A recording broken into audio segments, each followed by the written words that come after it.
Hey, what's up guys, how you all doing? I'm Paul the Tech Giant and welcome back to the channel, where here in the UK the temperatures are getting absolutely roasting and many people are looking at ways to keep cool, and one of the latest and supposedly greatest ways is with the brand new Dyson Hushjet Mini Cool. Now they say Hushjet, but I've heard it's anything but hush, and it can be quite noisy, but I'll find out for myself when I actually test this thing out. But to make up for it, and in traditional Dyson fashion, they have thought up of some very simple but very useful ways of using this handheld fan, which you don't tend to find on others. Okie dokie, let's crack on then, and first off we're going to take a quick look around the outside of the box. So as we can see, this is the Dyson Hushjet Mini Cool, which comes in at £99 here in the UK, and the colour combination that I've gone for is ink/cobalt, which as you can see if we move around to the side of the box, it is like an inky blue there, which has been a hard colour combination to get hold of, as most other reviewers have shown the blush. Right, so let's lift the lid on this and see exactly what we get inside. And first off we are presented with the fan itself, and I've just pressed a button and it's lit up, and yeah, looks nice. I'm going to set that off to one side and we'll look at it in more detail in just a second.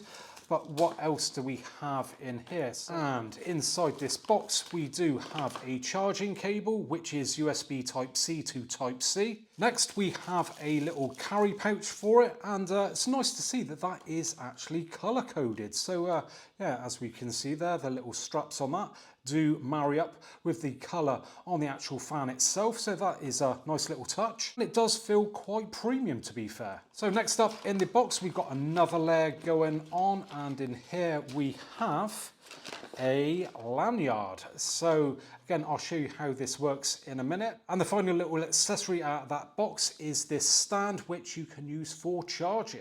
And right at the bottom of the box we do have some paperwork, which I'm sure many of you will never read. Right, let's now move on and take a look at the fan itself. And first impressions, well, build quality does feel very good. Nice quality plastic on there, and it is bottom end heavy. As you can imagine, the motor is going to be down this part, and we do have an intake there, so that's going to be the part that's going to draw all the air in and then blow it out the top.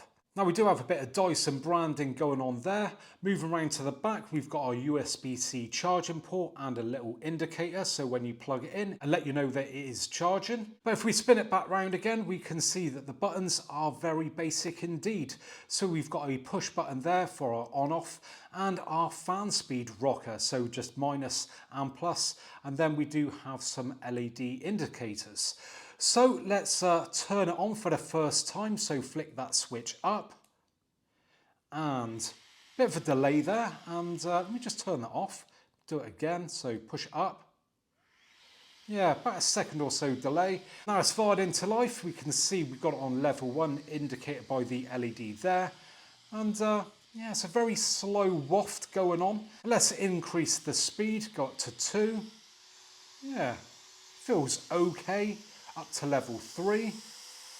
Oh, that's sort of ramped up in power there now. Don't know how well that is coming across on camera.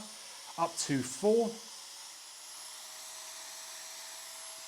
And finally 5. Yeah, that has got quite a bit noisy now if I put it near the mic.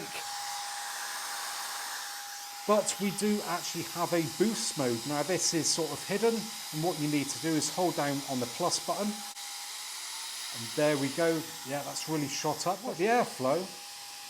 Yeah, it's pretty good, but I wouldn't say it's as good as what I'd imagine it would be like from a Dyson product.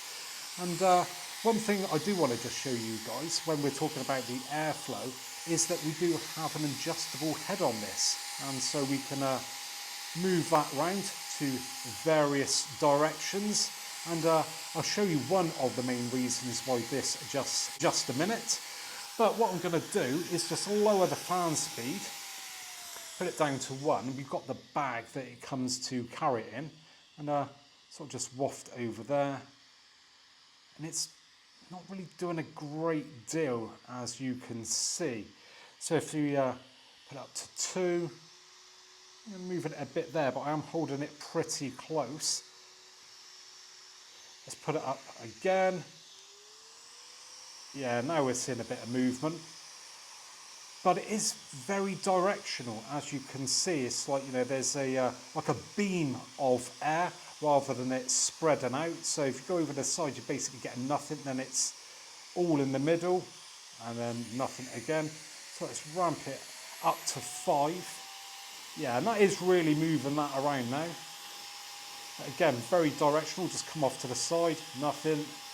Right in front, yes, all powerful, then nothing again. Yeah, and if I hold it quite far away, do we get much movement on that? Yeah, it does move it quite a bit, to be fair.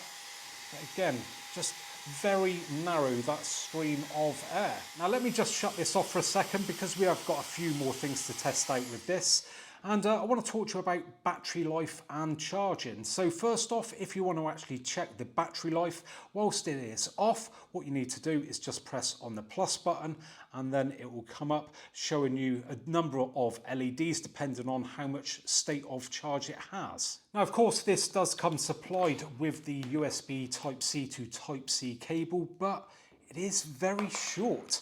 And you might not think that's a big deal, but it does come with this charging stand. So you just pop it in there like so, exposing the USB Type-C port there and plugging in the charging cable.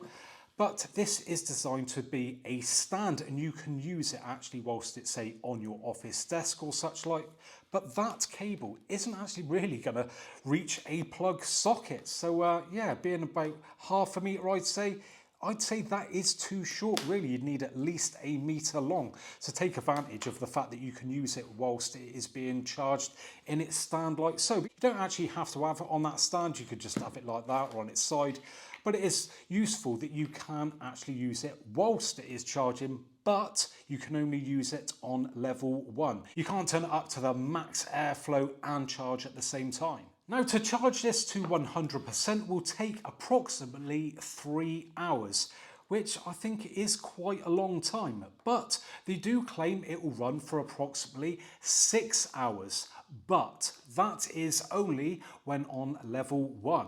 But if you were to use it on level 5, you are looking at approximately 50 minutes to 1 hour, and in boost mode it drops right down to 10 to 30 minutes, so not long at all. Right, so for this next part, I've drafted in my daughter to help me out. So we have the fan here and you have the lanyard. You've never used this before, have you? So what we're going to do, actually I'll turn it around that way and you can show people how you adjust it for putting on the lanyards. So if you want to put that on and slip that in there like so, push it all the way down. There we go, right. We got there in the end. And that's it. But I have noticed, I tried this a second ago, and you have got to be careful because sometimes when you slip it through there, it does actually knock it on. And we got a pull cord there, so if you pull that, that will adjust the length of that. So, and then what you need to now do is rotate that head round. So what you will find now is it is blowing directly up towards your face. So if you want to turn that on, and what level are we on? 1. So we're on 1. So if you left that down now, if you left it hanging down, yeah, you can feel it. Yeah. Can you feel it? Face, yeah. Is that on 5? Is it? No, 4. 4. Yeah, that one's not too bad. Yeah. I'd go for about 4. Yeah. Pretty hot, and then 5. So it's a bit noisy though, isn't it? Yeah, it's a bit loud, but yeah, that's quite nice. I mean, you wouldn't want to be anywhere quiet with that. If you're out and about in the street, maybe. Might not be so bad with traffic around and stuff, but I don't know, would you want to be anywhere like quiet? Would you want to sit in a library with that going? No, not really. And if you want to put it on the boost mode, so if you hold down the positive button there we go. Has that made much difference? Yeah. No, that's nice, but like I said, it's really loud. So you do have to hold it down on the boost, because you have to keep holding it like that. So what would you say that sort of compares to like a regular fan? Would you say that's worth £100? Well, the size is alright. Yeah. If you put it on 5 with the with the size, it's not too bad. Yeah. It's, and on 5, you only get about an hour's use out of that. Do you think that's it's a bit lame, isn't it? To be fair. Mode 1, 2, it's just not really worth having. No, outside, it's a bit pointless. Not going to notice it. Yeah. I'd say minimum 3. Yeah. For outdoor use. 5, yeah. Yeah, right, fair enough. So there we have it then, guys. That was the Dyson Hushjet Mini Cool. And what do I think of it? Is it worth £100? Probably not. Don't get me wrong, build quality is top notch, as you would expect from Dyson. Do like the fact that you can put it on its little stand, so if you're working at, say, an office desk or what have you, you can have it going like that. But I think the beam of air is a bit too narrow. Could be doing with some adjustability, that you can maybe make it a little bit wider. And I do think with Dyson, I was expecting a little bit more when it comes to the performance. Battery life is not going to be the best. Now do us a favour, and if you have enjoyed today's video, please give me a thumbs up, subscribe if you already haven't, and hopefully I'll be catching you guys on the next one. Bye for now.